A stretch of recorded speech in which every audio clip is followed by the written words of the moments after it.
Viewers and subscribers, welcome back. This is still BVI Channel 1, where you get undiluted truth. You all can attest to the fact that these three people you're seeing right here on the screen had represented the voice of millions of Africans, especially the young ones, for the liberation and progress of African nations. And Peter Obi stood out as the icon and beacon of hope for the youths in Africa, not just in Nigeria.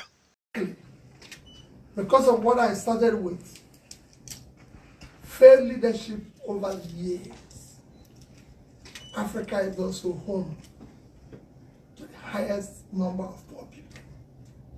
Out of the 700 million people in extreme poverty today, 431 million live in Africa. Over 30% of our population.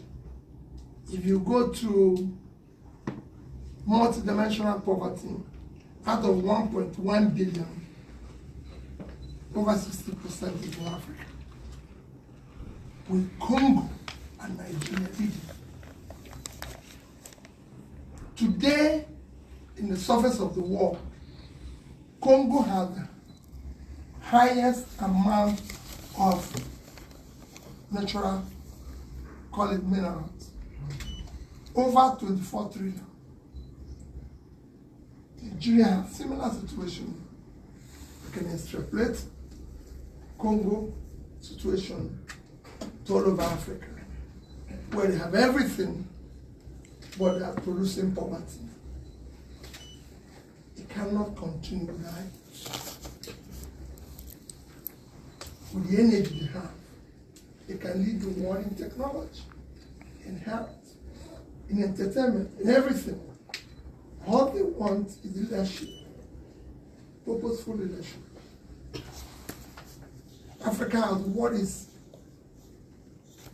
look at its wealth, resources, shamelessly stolen, put in private pockets. Cannot continue. So we're just here to continue conversation. It's not about any country, anything, but talking to the youth. Just recently, there was a conference. They were all booked to speak to Ghanaian youths, and it was suspended. Boom. Then the Ghanaian youths took to the street. Peter Obi on a flyer. I will spend the last penny to be here. I stand here as the General Secretary of the over 12.5 million Ghanaian students of this country. To my knowledge, almost all student leaders in this country were invited to this convention. Why? They know this is a convention that will ignite the voices of Africa. They know this is a convention that we would have to listen to the other encroachments of other countries. I got here and I'm told that powers from above have stopped the program. That is good. I am beginning to have hope that the message of African liberation as a Pan-Africanist is not in vain.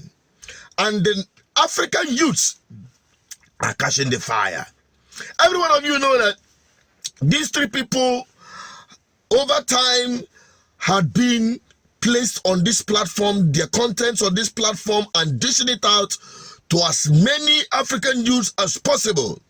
And I can tell you, with what few people like us are doing on the social media, the message is hitting target. When I ask you, anytime we drop videos like this on this platform, share it. It is hitting target. It is making impact.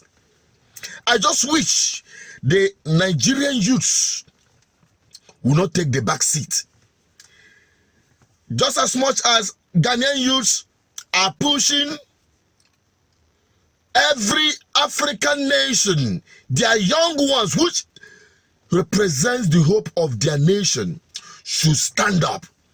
Stop running away from Africa to become slaves in Europe and America, or even in Asia or in Arab world. We have all it takes to place Africa ahead of these places you are going to. These places you run to, They don't have as much as we have. The potentials we have, the energy we have, the resources we have, the intellectual properties we have, the skills and talent. Africa is the paradise on earth. The problem we have here is bad governance.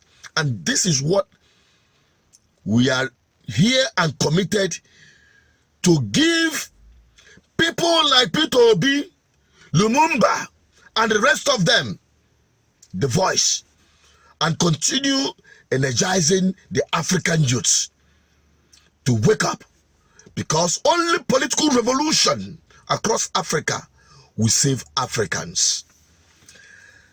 And to Nigerian youths who may have given up after the charade of an election last year, I can tell you there is no other way out. Anyone that tells you to pick up arms to fight doesn't like you. That is the truth. Because the ultimate victims of any violence that had happened in Africa are the ordinary people, not the very problem you have, which are the political class. Help me share this video. What's your take on this? Drop it on the comment section. I want this video to go viral. Bye-bye for now.